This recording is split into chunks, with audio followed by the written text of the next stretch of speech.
Salve, Chafera, de volta aqui com você para falar agora sobre atividades remuneradas à direção do veículo. Você sabe o que é isso? Não? Então bora ver. Tá aqui. O condutor profissional é aquele que exerce atividade remunerada à direção de um veículo. EAR significa exatamente isso, ó, exerce atividade remunerada. Antigamente, os mais antigos, meu avô, o pessoal mais antigo, eu não, hein, gente? Tinha como motorista profissional aquele da categoria C, D e posteriormente, quando começou a existir, porque a categoria E não existia, até a categoria E também entrou nisso aí. Esses eram os profissionais. Só que hoje esse conceito não é válido mais. Por quê? Porque às vezes a pessoa tem uma categoria A para conduzir motocicleta e ele é profissional. Ele é um motoboy, ele é um motofrete, ele é um profissional do trânsito, ele usa a carteira dele como profissional.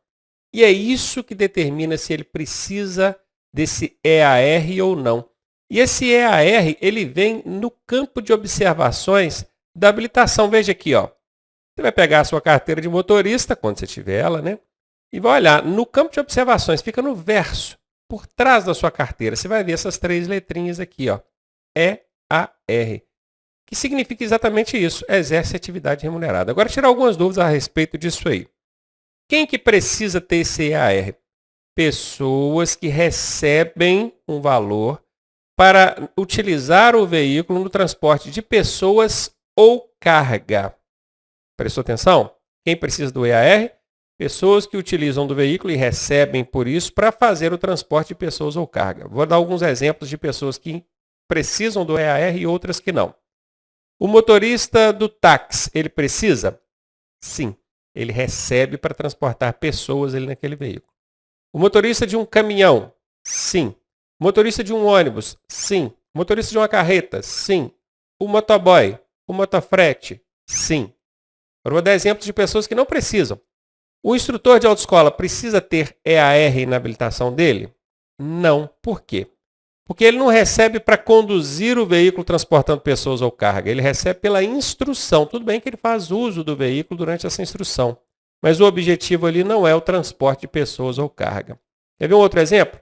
Um representante comercial que utiliza o veículo da empresa para se deslocar, para ir até determinado lugar. E às vezes ele até leva ali algumas amostras, alguns produtos e tal, mas ele não está fazendo o transporte de pessoas ou carga. Ele não recebe para transportar essa carga. Entendeu? Mais um último exemplo. O policial militar. Ele usa a viatura para se deslocar. Para ir lá atender a ocorrência, até para transportar um preso, né, e tal. Mas ele recebe para isso, para transportar o preso? Não, não é a atividade fim dele. Entendeu? Então, quando é que é necessário o EAR e quando não é? Outra coisa, você deve estar pensando aí, eu na provisória, eu já posso ter EAR na minha habilitação? Então, bora ver o que o Código de Trânsito diz. No Código de Trânsito está escrito assim, ó, o condutor que exerce atividade remunerada ao veículo terá essa informação incluída na sua Carteira Nacional de Habilitação. Aqui está escrito CNH. Nós já vimos anteriormente, em aula passada, que quando fizer menção a CNH, está dizendo carteira definitiva. Confere? Se o Código de Trânsito quisesse ampliar isso aqui para qualquer tipo de habilitação, inclusive para a carteira provisória, para a habilitação provisória, ele teria colocado na sua habilitação ou no seu documento de habilitação ou no seu RENASH, ele não colocaria Carteira Nacional de Habilitação. Contudo, tem DETRANs que entendem que pode colocar o EAR mesmo quem está na habilitação provisória. Então é possível que talvez você, quando foi lá na clínica para poder fazer avaliação médica e psicológica, eles te perguntaram, você quer colocar o EAR aqui? Sim, já colocou o EAR na sua habilitação provisória. Tem outros DETRANs que entendem que não, só quando for Carteira Nacional de Habilitação mesmo, é definitiva.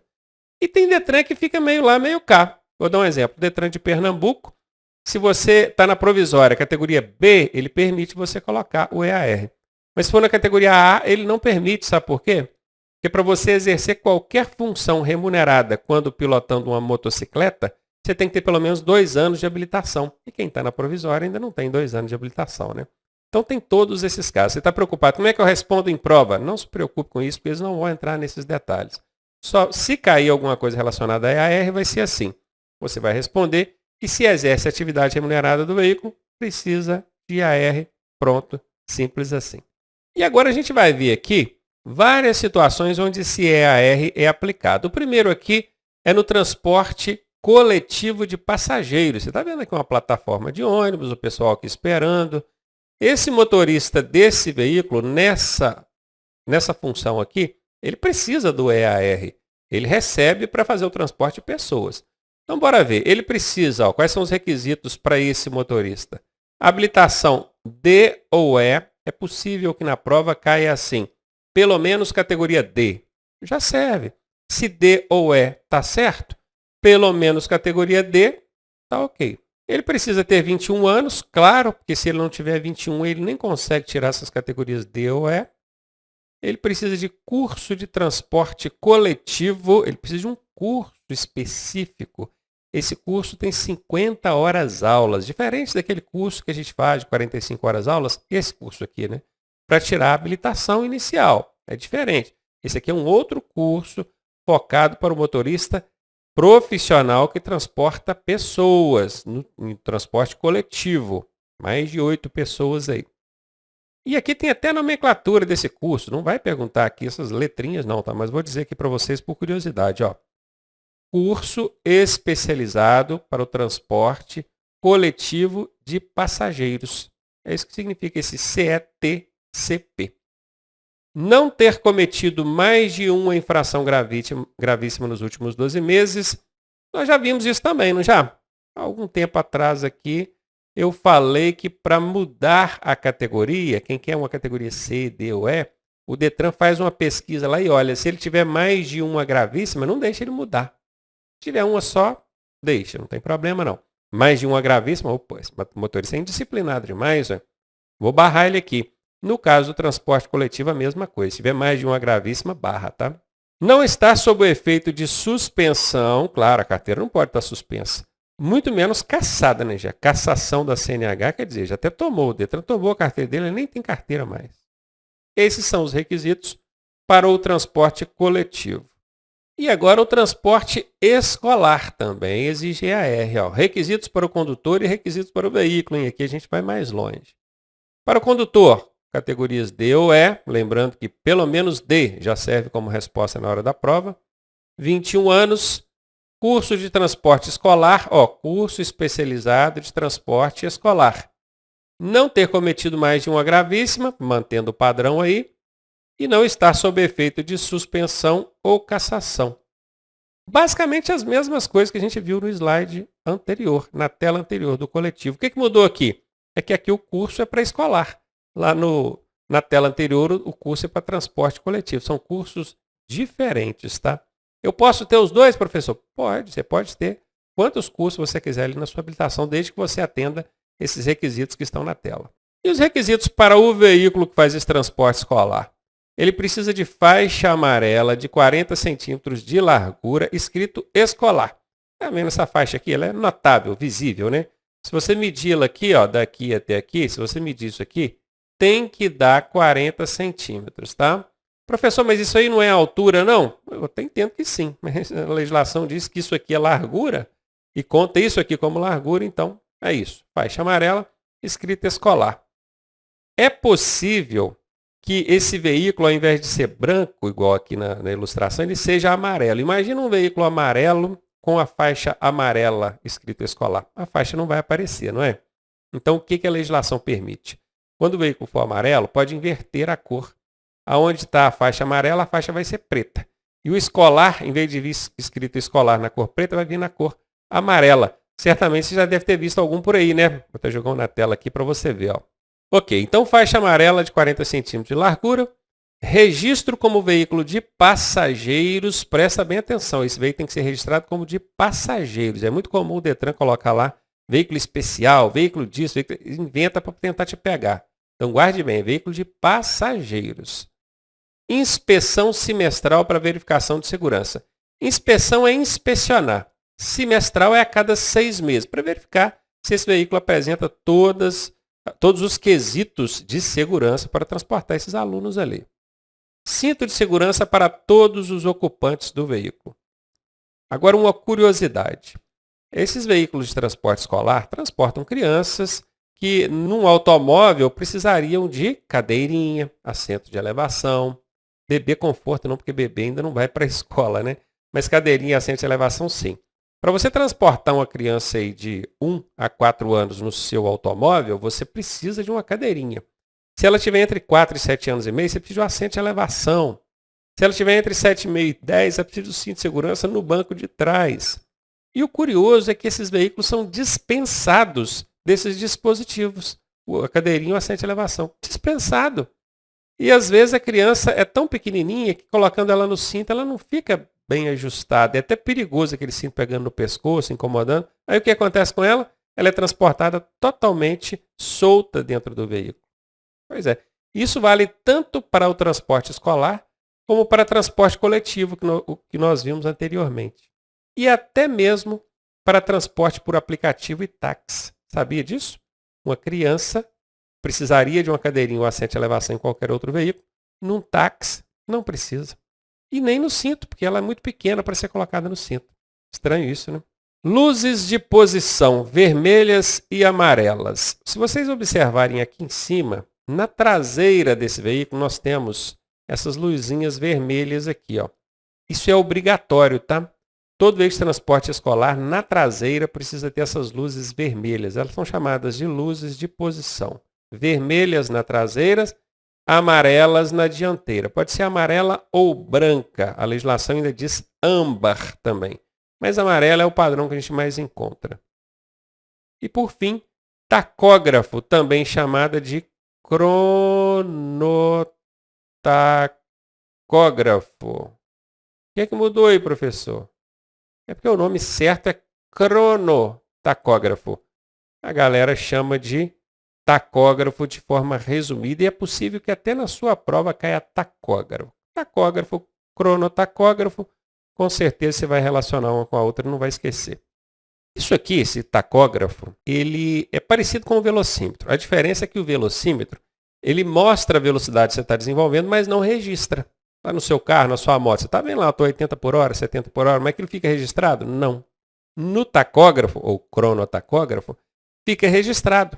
Então tem como a fiscalização verificar isso depois. Entendeu, né? Outro que precisa de EAR é esse bacana aqui, ó, o operador de máquina. Quais são os requisitos para ele? Categoria C, D ou E.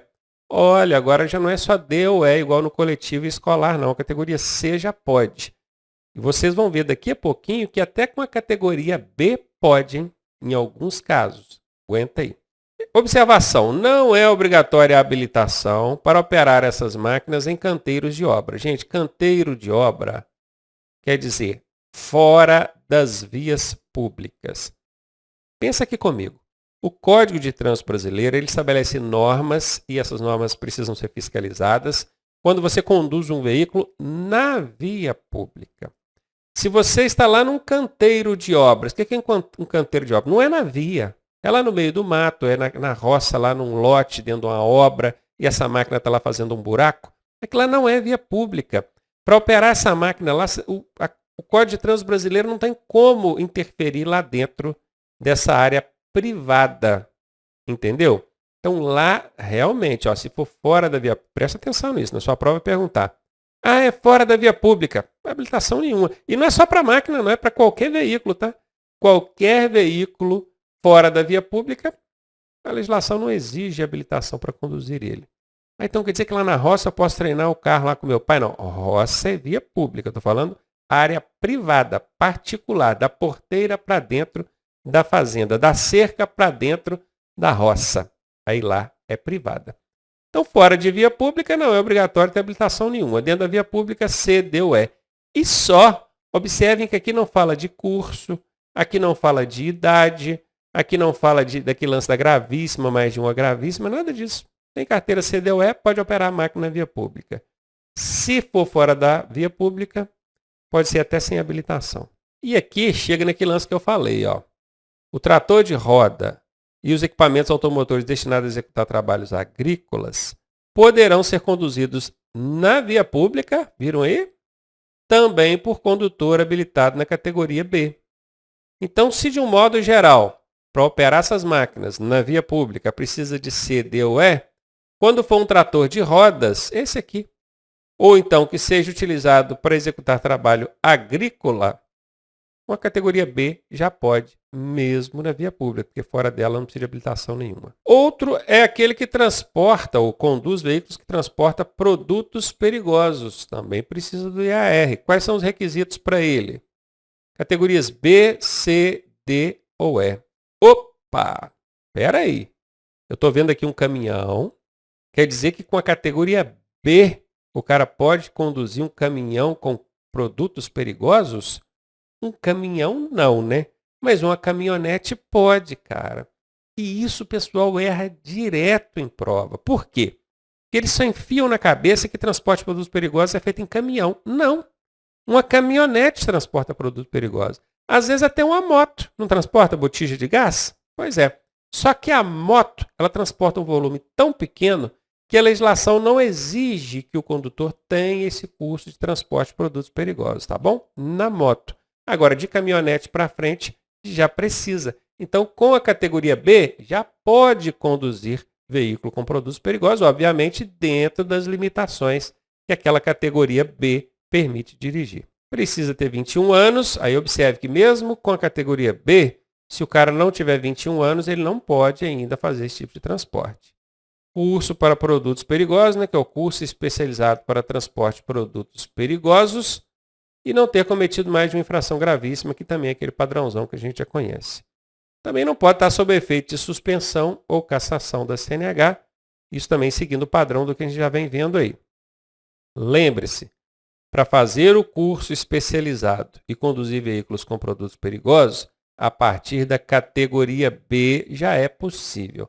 E sabendo que tem gente que é teimosa, eu já coloquei aqui até a referência na Resolução 789 de 2020, do Conselho Nacional de Trânsito, lá no anexo 2 dessa resolução, nos itens 632. Quem quiser consultar, fique à vontade. Outro é o que conduz veículos que transporta carga indivisível. Carga indivisível é aquela que não se divide, não tem como fracionar ela. Estou vendo aqui um exemplo, ó. Um iate, né? E esse é dos top, hein? Será que estão trazendo aqui para minha casa? Esse cara também precisa de EAR, tá? Os requisitos para ele, C, D ou E. Ele precisa ter 21 anos, curso especializado para transporte de carga indivisível, não está sob efeito de suspensão ou cassação da CNH. E fechou, né? Era isso aí. Outro, veículo de emergência. Quem conduz veículo de emergência, aqui tem o exemplo de ambulância, né? Tanto o carro quanto a moto. Mas lembrando que emergência pode ser também a viatura policial, bombeiro e outros aí.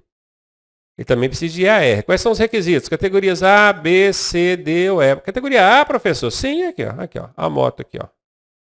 É categoria A para conduzir a motocicleta de emergência aí.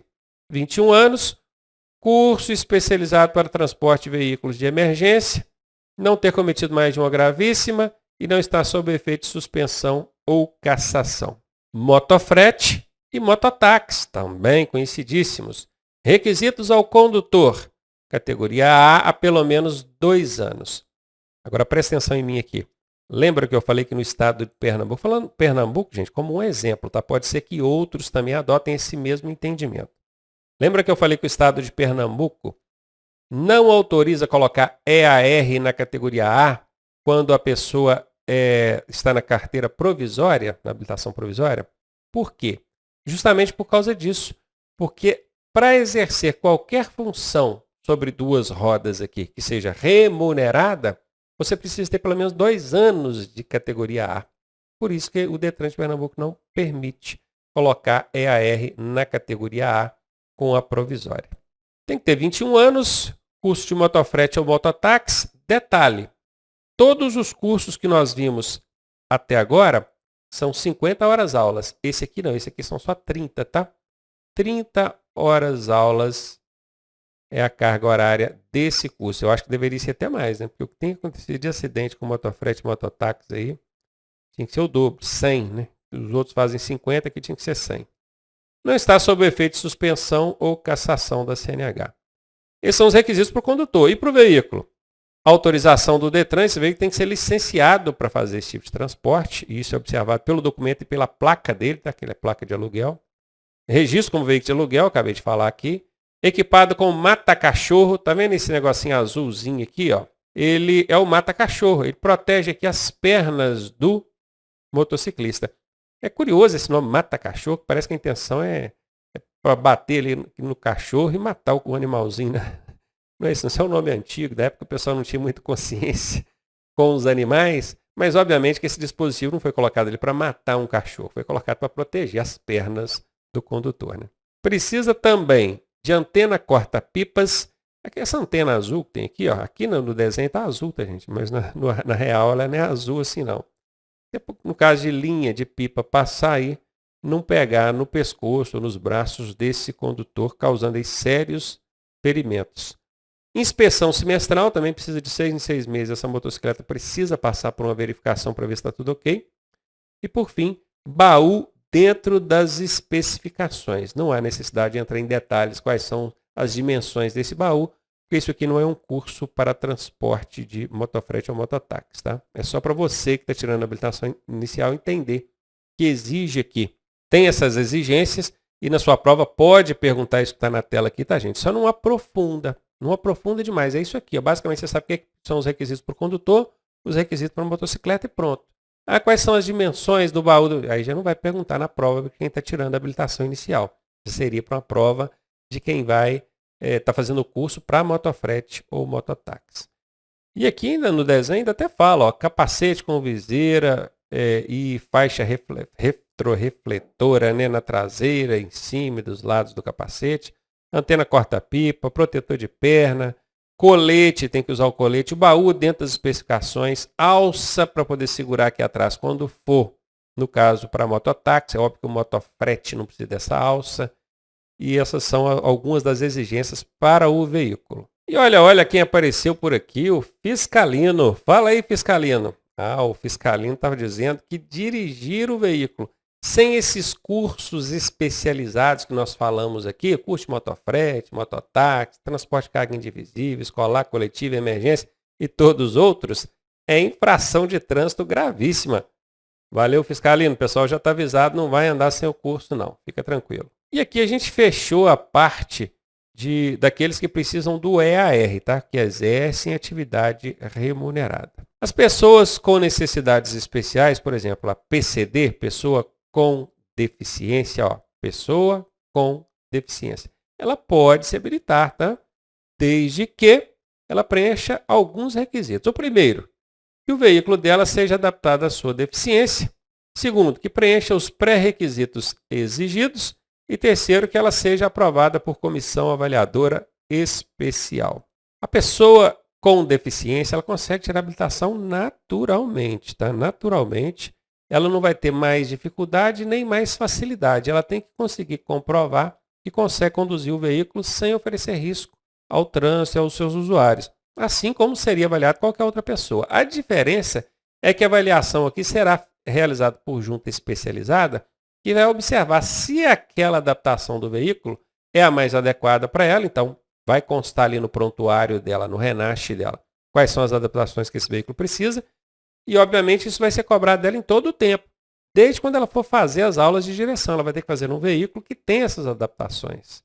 Depois no exame de direção e depois, quando ela estiver habilitada, toda vez que ela for parada para fiscalização, quem estiver fiscalizando vai ver tanto pela habilitação dela, porque essa observação vem ali no campo de observações da carteira, como pelo RENASH dela, que é o Registro Nacional dela, esse agente fiscalizador vai ver quais são as adaptações que o veículo dela requer, e se ela estiver dirigindo um veículo sem essas devidas adaptações, ela vai ter problema. Mas que ela pode se habilitar? Com certeza pode. Opa! Fiscalino na tela está aqui nos alertando que conduzir esse veículo aqui que requer adaptação sem a devida adaptação é infração de trânsito gravíssima. Viu aí, né? E o condutor estrangeiro, hein? Como é que ele faz para dirigir aqui no Brasil?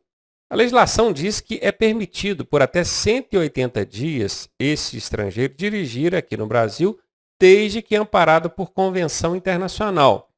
Isso significa que existe uma convenção internacional. Convenção é um acordo internacional, quer dizer, entre países, e todo país que estiver dentro dessa convenção permite que tanto nós, brasileiros, possamos dirigir lá no país deles com a nossa habilitação brasileira, como o contrário também. Isso é muito comum entre os países aqui da América Latina. A gente dirige lá para a Argentina, argentino vem dirigir aqui no Brasil, tudo com a habilitação dele. Mas às vezes até em países mais longe. Recentemente, em viagem aos Estados Unidos, eu dirigi lá de Miami a Orlando com a minha carteira brasileira, para vocês virem que os Estados Unidos estão dentro dessa convenção internacional, que inclui também o Brasil. Após esse período, é necessário que obtenha a habilitação brasileira para poder dirigir aqui. Então, quer dizer que por até 180 dias, ok, o estrangeiro pode dirigir aqui com a habilitação estrangeira dele, se ele for de um país convencionado aqui, tá? E após esse período, ele vai requerer a habilitação brasileira, mediante o quê? Ele precisa comprovar estada regular no Brasil, como ele não é um cidadão brasileiro, ele precisa comprovar que está aqui de forma regular, a trabalho, a estudo, seja lá da forma que for. Por turismo não é, porque o turista ele vem e vai embora, né? Ou então tem uma residência aqui, ele precisa comprovar essa residência aqui no Brasil, essa estada regular aqui. E ele não vai precisar passar por todos os exames igual a gente que precisa tirar a carteira aqui, não. Ele só vai fazer exames de aptidão física, mental e psicológica. Olha só, enquanto nós aqui brasileiros precisamos passar por 3 etapas, sendo essa aqui, a física, mental e psicológica, só a primeira etapa, depois a gente tem que passar por teórica também e direção também. O estrangeiro, não, ele vem para cá, apresenta a habilitação estrangeira dele, faz só aquela primeira etapa que a gente teria que fazer e pronto. O Brasil já concede a ele a habilitação brasileira.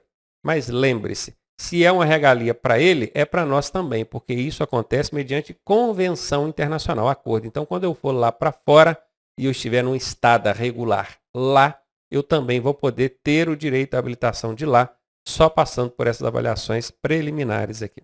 E agora entra aquela parte que o pessoal adora, né? Que fala das sopas de letrinhas, os órgãos de trânsito.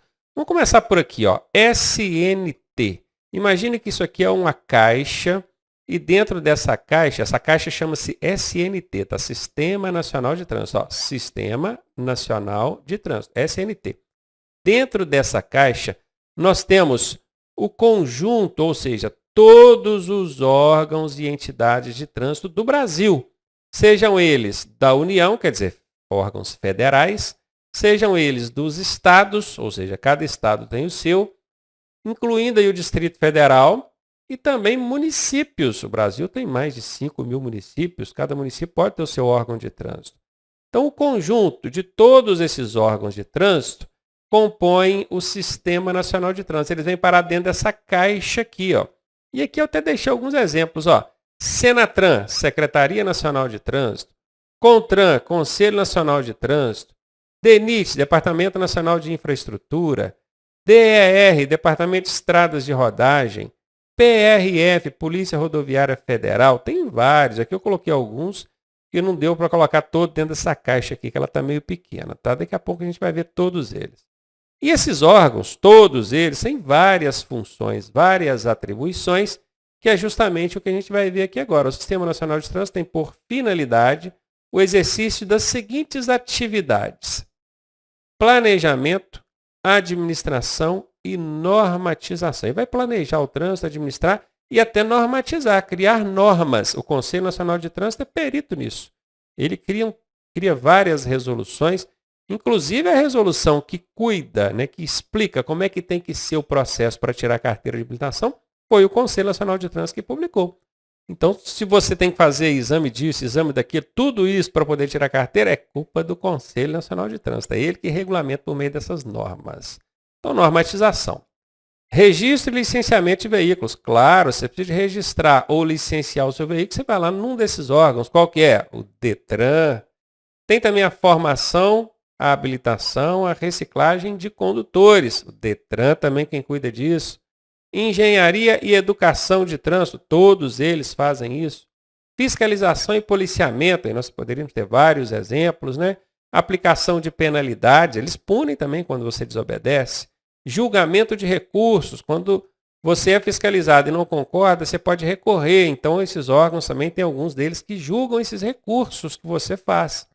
tem também a operação do sistema viário e por aí vai. Aqui nós colocamos algumas das principais atividades desses órgãos que compõem o Sistema Nacional de Trânsito. E aqui nessa tela a gente vai ver esses órgãos, todos eles, tá, de forma organizada. Você vai perceber que aqui, ó, na vertical, de cima para baixo e baixo para cima, nós temos as colunas que dividem esses órgãos por federal, estadual e municipal. Como o Distrito Federal não é nem um estado e nem um município, ele vai entrar aqui na coluna do estadual, daqui a pouco você vai ver isso. E aqui, na horizontal, cada uma dessas linhas vai trazer o objetivo fim, ou seja, a essência de cada um desses órgãos. Eles podem ser normativos, que criam normas, estabelecem normas. Eles podem ser executivos de trânsito, quer dizer, executam essas normas, fazem com que elas sejam cumpridas. Podem ser executivos rodoviários, também executam essas normas, porém, diretamente relacionadas às rodovias. Eles podem ser fiscalizadores e até recursais, que são aqueles que julgam os recursos. E aqui em cima, no cantinho, nós temos o Ministério, que é o coordenador máximo de todo esse sistema. Hoje, pela atual legislação, é o Ministério dos Transportes. Ele é o coordenador máximo. Lembra? Falou do máximo, é o Ministério. Isso, nesse caso aqui, o Ministério dos Transportes. Sabendo disso, bora agora conhecer cada um desses órgãos aqui. Na primeira linha aqui, nós vamos tratar dos normativos, aqueles que estabelecem normas. A nível federal, nacional, nós temos o CONTRAN. Como é que eu sei, olhando para ele aqui, como é que eu sei que ele é federal? Não pelo F de federal, mas pelo N de nacional. Ó. Conselho Nacional de Trânsito. Apareceu esse N, pode saber, é órgão de âmbito federal. Ele tem abrangência nacional, no Brasil inteiro. Normalmente, quando for estadual, vai ser a letra E, ou então simplesmente não vai ter a letra N. Com as mesmas atribuições do CONTRAN, nós temos em cada estado o Conselho Estadual de Trânsito. Ó, se aqui é o Conselho Nacional, aqui é o Conselho Estadual. Mesmas atribuições, porém dentro da área estadual. Lembrando que o Distrito Federal não é um estado, então precisou-se criar um exclusivo para eles. Conselho de Trânsito do Distrito Federal. Ó, DI é distrito, FE federal. Fácil demais de lembrar disso na hora da prova, tá? Perguntar qual é o órgão normativo do Distrito Federal, é só você ver o DIF, Distrito Federal. É ele, não tem erro. E no âmbito municipal, não tem órgão normativo. Vou explicar por quê. Porque legislar, normatizar sobre trânsito, é competência da União. Então seria o CONTRAN. Quem publica essas resoluções que valem para estabelecer regras para o Brasil todo é o CONTRAN. Professor, mas você falou que o CETRAN tem as mesmas atribuições do CONTRAN? Mesmas atribuições de forma complementar. Ele vai pegar uma norma criada pelo Conselho Nacional de Trânsito e vai aplicar aquilo dentro do Estado, sem que por si só ele crie normas.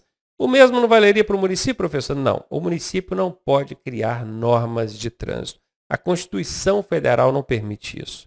Então, por isso que o município não tem conselhos de trânsito. Percebam, ó, conselho. Toda vez que começou com C aqui, ó, conselho, conselho, conselho, é órgão normativo, estabelece normas. É quem dita as regras para a coisa toda funcionar. Em âmbito nacional é o CONTRAN, estadual nós temos o CETRAN e o CONTRANDIF.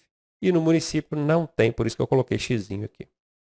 Se você desce para a segunda linha, nós vamos entrar nos órgãos executivos de trânsito. Aqui nós temos a Secretaria Nacional de Trânsito. Olha o N aí de novo. Eu vou circular esse N toda vez que ele aparecer aqui para a gente lembrar que N é de nacional. Nacional é federal, né? Secretaria Nacional de Trânsito. É o órgão executivo do Brasil. Ele abrange todo o território brasileiro. Mas tem também nos estados, que é o DETRAN, Departamento de Trânsito, ou Departamento Estadual de Trânsito, se você preferir assim. No município tem também, professor? Tem, aí já tem. Ó. Tem o órgão executivo de trânsito municipal. Esse aqui é o executivo, porque nós estamos falando de órgão executivo. De trânsito. Daqui a pouquinho nós vamos ver o órgão executivo rodoviário. Por quê? Porque aqui embaixo agora vamos falar dos executivos rodoviários. Ó. Em âmbito federal, o DENIT e a NTT. DENIT, Departamento Nacional de Infraestrutura, que é aquele que gere as rodovias que estão sob a gestão do poder público, e a ANTT, que é a Agência Nacional de Transportes Terrestres, que gere as rodovias que estão sob concessão a empresas privadas. Sabe quando você está andando numa rodovia que você tem que pagar pedágio? Pois é, se você está pagando pedágio é porque essa rodovia ela não está sob a gestão, sob a administração do poder público, não está. Quem administra aquela rodovia é uma empresa privada que ganhou uma licitação e ela é obrigada a fazer todos os reparos naquela rodovia, não pode deixar buraco, tem que ficar bem sinalizadinha, tem que dar suporte, atendimento ao usuário, tudo bonitinho igual você vê numa rodovia privatizada. Mas a gente tem que pagar um dinheirinho a mais por isso. Mas e aí? O poder público perde totalmente o controle sobre aquela rodovia? Não. A ANTT aqui no caso é que vai trabalhar nessas rodovias que estão sob concessão. Entendeu a diferença? DENIT vai verificar as rodovias federais que estão sob gestão do poder público. A ANTT, rodovias federais que estão sob concessão, aquelas pedagiadas, que você paga o pedágiozinho. No âmbito estadual, nós temos o DER, Departamento de Estradas de Rodagem, responsável aqui pelas rodovias estaduais. E no município, nós temos o órgão executivo rodoviário municipal. Observe que aqui em cima e aqui embaixo, a única diferença é que no de cima fala órgão executivo de trânsito e no de baixo fala órgão executivo rodoviário, que atua diretamente nas rodovias. Mas, professor, tem rodovia municipal? Tem. É menos comum que rodovias federais e estaduais, mas tem rodovias de circunscrição municipal. E os fiscalizadores, hein? Já começa pela PRF. A Polícia Rodoviária Federal é aquela que vai fiscalizar as rodovias federais, obviamente. No estado é a PM. Mas, professor, não é a Polícia Rodoviária Estadual? Sim. Só que a Polícia Rodoviária Estadual é a Polícia Militar. É um destacamento da Polícia Militar. Quando você vê um policial rodoviário federal, a viatura às vezes é até um pouco diferente do restante das outras viaturas da PM, mas é a PM. Tanto que o policial rodoviário estadual, às vezes, ele vai para a rodoviária estadual trabalhar, e depois, num outro período, o comandante resolve tirar ele de lá e volta para o policiamento urbano, aí já vem cá para dentro da rua de novo. É a mesma polícia, tá? Então, quando aparece aí PM, é porque é isso mesmo. Polícia Militar, aí tem gente que acrescenta RE na frente, que é de rodoviária estadual. Mas esse RE aqui é por conta de quem acrescenta, porque o órgão em si chama-se PM, Polícia Militar de cada estado. E no município também a gente tem os fiscalizadores. Tem o agente de trânsito e tem a guarda municipal. Tem gente que acha que a guarda municipal não é órgão de trânsito. De fato, ela não é um órgão de trânsito, mas ela tem poder para fiscalizar mediante convênio. Ela vai fazer convênio com o órgão executivo de trânsito do município e, mediante convênio, ela pode fiscalizar o trânsito, tá? Já o agente de trânsito, ele não precisa de convênio. Por quê? Porque ele já compõe o órgão executivo de trânsito. O agente de trânsito já representa a autoridade de trânsito desse órgão aqui. Agora, a Guarda Municipal não, só mediante convênio. Por isso que você vai ver lugar que a Guarda Municipal não se mete com o trânsito, não quer fiscalizar. Por quê? Ela não quer fiscalizar mesmo? Não, é porque não tem convênio. O município não quis fazer o convênio com a Guarda Municipal. Por quê? Porque os seus próprios agentes já fiscalizam e ela já acha que é suficiente.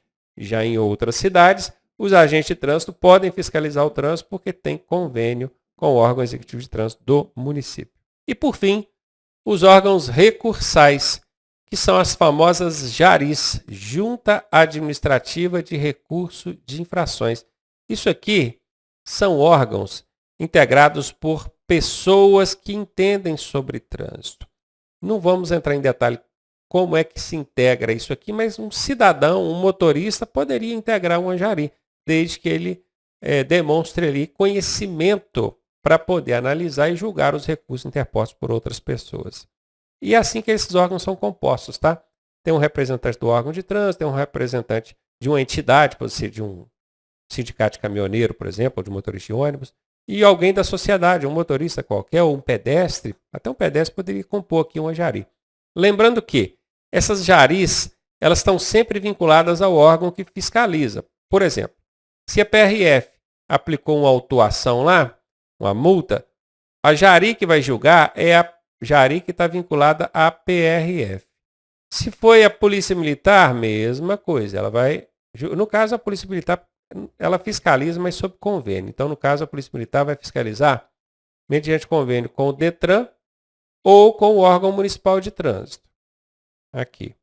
Então, a Jari vai estar vinculada não à PM, tá? Eu ia colocar PM, mas não estaria certo. A Jari vai estar vinculada ao DETRAN ou ao órgão municipal de trânsito. A PM não tem Jari. Ela só fiscaliza porque ela tem convênio com o órgão de trânsito. E tem aqui a Jari do município, né? Já que está na coluna do município aqui, a Jari pode estar vinculada ao órgão municipal de trânsito. Conhecidos todos eles, tem algumas observações aqui embaixo para a gente fazer. O DENIT, a NTT, o DR e o DETRAN têm competência de fiscalização também. Por quê? Vocês vão ver que o DENIT, a NTT, o DR e o DETRAN têm os seus próprios agentes de trânsito. Isso vai de estado para estado. Em Minas Gerais, por exemplo, o DETRAN não tem agente de trânsito para fiscalizar o trânsito. Então, ela firma convênio com a Polícia Militar. Já em Pernambuco, por exemplo, vou citar aqui de novo o exemplo de Pernambuco. O DETRAN de lá tem agentes de trânsito. Seus próprios do DETRAN. Então, eles colocam esses agentes do trânsito para fiscalizar. Não significa que a Polícia Militar não possa fiscalizar. Porque, com certeza, o DETRAN de lá firmou também convênio com a Polícia Militar. É mais gente para fiscalizar. Então, esses órgãos que eu citei aqui embaixo, ó, DENIT, NTT, DR e DETRAN, por meio dos seus próprios agentes, eles também podem fiscalizar. Tá? Quando aparece que fiscalizadores, a gente não deve excluir eles aqui não. Só não coloquei todo mundo aqui, porque não é a finalidade principal deles. Né? Eles estão aqui em cima, na faixa aqui do DETRAN, aqui, ó, DETRAN, DR, mas eles são também fiscalizadores. E outra coisa é a respeito do CETRAN e CONTRANDIF, eles também são órgãos julgadores. Tá vendo? Eu falei que quem julga é a Jari, né? Junta Administrativa de Recursos de Infrações. Só que o CETRAN, o Conselho Estadual de Trânsito, e o CONTRANDIF, esses dois aqui, ó, eles também podem ser julgadores. E eu vou explicar para você agora quando. Quando você recorre pela primeira vez de uma multa, quem julga é a Jari. Mas quando você recorre pela segunda vez, e fique sabendo disso, você pode recorrer pela segunda vez, é chamado de recurso em segunda instância, quem julga já não é mais a Jari. Aí já é o órgão normativo de trânsito do Estado, que vai ser o CETRAN, cada Estado tem o seu, ou então o Distrito Federal com o CONTRANDIF. Eles julgam o seu recurso de multa em segunda instância. Daí, é importante para você entender assim, eu vou recorrer a Jari está vinculada ao órgão que me multou, obviamente que a Jari não vai me dar razão. Não tem nada a ver, tá? Se você fundamentar bem o seu recurso, isso não tem nada a ver. Mas ainda que essa dúvida fizesse algum sentido, você vai entender que numa segunda instância quem julga é o CETRAN ou o CONTRANDIF, que é um órgão normativo que não tem nada a ver com aquele que te puniu, porque CETRAN e CONTRANDIF não são órgãos fiscalizadores, eles não fiscalizam jamais. Eles são órgãos normativos, na linha dos normativos, conforme nós vimos aqui na nossa tabela. Fechou essa tabela gigantesca com essa sopa de letrinhas aqui, mas não precisa se escabelar, tá? Isso aqui, quando cai em prova, é uma questãozinha, então relaxa aí. Aqui nós vamos ver algumas das principais atribuições de alguns principais órgãos. Eu quero começar pelo CONTRAN.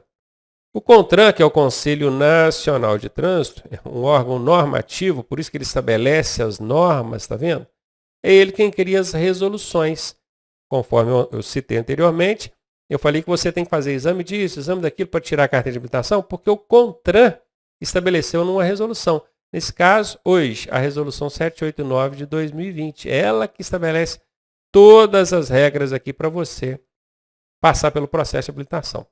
Ele também coordena o Sistema Nacional de Trânsito. E é importante você entender que naquela tela anterior, eu falei que quem coordena é o Ministério dos Transportes.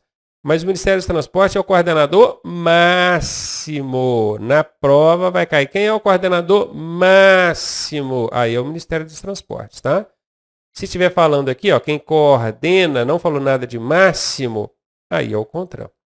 E ele também estabelece, ou seja, cria as câmaras temáticas. Isso aqui de vez em quando cai em prova. O que são câmaras temáticas? São grupos de especialistas que entendem sobre uma determinada área. Vamos supor, vários engenheiros na formação de trânsito, eles vão compor uma câmara temática de engenharia de tráfego, para saber quais são as intervenções que eles precisam fazer numa rodovia. Vamos fazer um viaduto, uma trincheira, um trevo, o que nós vamos fazer? Outro exemplo seriam vários especialistas na formação de condutores. Então, o CONTRAN, para criar essas normas, para poder dizer, ó, você tem que fazer isso, você tem que fazer aquilo, ele não tira de trás da orelha.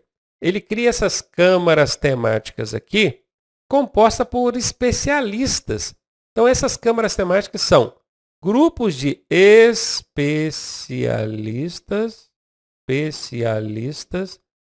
que vão debater temas relacionados ao trânsito para indicar para o CONTRAN quais são as normas que ele tem que criar.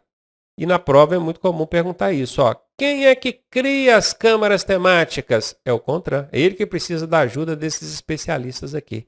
As câmaras temáticas estão vinculadas a qual órgão? Ao CONTRAN, porque são esses especialistas aqui que vão falar para o CONTRAN qual é a norma que precisa ser criada. A Secretaria Nacional de Trânsito tem várias atribuições, mas eu quero destacar aqui duas para vocês. O Registro de Carteira Nacional de Habilitação e o Registro de Veículos. O Registro de Carteira Nacional de Habilitação acontece por meio do RENACH, o Registro Nacional de Carteira de Habilitação. E o Registro de Veículos é por meio do Registro Nacional de Veículos Automotores. Entenda que quem faz esse registro, quem cuida desse registro, é a SENATRAN, a Secretaria Nacional de Trânsito. Isso pergunta em prova, e quando pergunta em prova é fácil, gente. Se você olhar para a sigla aqui, ó, Registro Nacional. Se é nacional, só pode ser de competência de um órgão nacional. Qual vai ser o órgão? Secretaria Nacional de Trânsito. Por que não pode ser o Conselho Nacional de Trânsito, professor? Porque o Conselho Nacional de Trânsito ele só cria normas.